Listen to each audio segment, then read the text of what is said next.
ঈদের দিনে চিরচেনা কোলাহলহীন ঢাকা, যানজট আর মানুষের ভিড়ে ব্যস্ত রাজধানী এখন প্রায় ফাঁকা। মূল সড়কে কম বাস, নেই যাত্রীর চাপ। রিকশা ও সিএনজি চললেও অতিরিক্ত ভাড়ার অভিযোগ যাত্রীদের।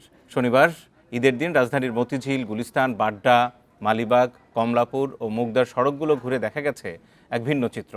সাধারণ দিনের ব্যস্ততা নেই যানজট কিংবা মানুষের ভিড়। হাতে গোনা কিছু মানুষ নতুন পোশাক পরে বাইরে বের হয়েছেন। সড়কে কিছু প্রাইভেট কার চললেও বাসের সংখ্যা খুবই কম, আর যেগুলো চলাচল করছে সেগুলোর বেশিরভাগই যাত্রী শূন্য। তবে রিকশা ও সিএনজির উপস্থিতি তুলনামূলক বেশি থাকলেও যাত্রীদের অভিযোগ স্বল্প দূরত্ব দ্বিগুণ থেকে 3 গুণ ভাড়া নেওয়া হচ্ছে। 200-র বেশি সার্ভিস ও ফিচারে লেনদেনের সব বিকাশ অ্যাপে সম্ভব। যদিও চালকেরা বলছেন ঈদের দিন হওয়ায় সামান্য বাড়তি ভাড়া নেওয়া হচ্ছে। ঈদ উল ফিতরের ছুটিতে নগরবাসীর বড় একটি অংশ গ্রামে চলে যাওয়ায় রাজধানীর সড়ক ও জনসমাগম স্থলগুলো এখন অনেকটাই ফাঁকা। তাই কর্মব্যস্ত ঢাকায় বিরাজ করছে এক ধরনের স্বস্তির নীরবতা।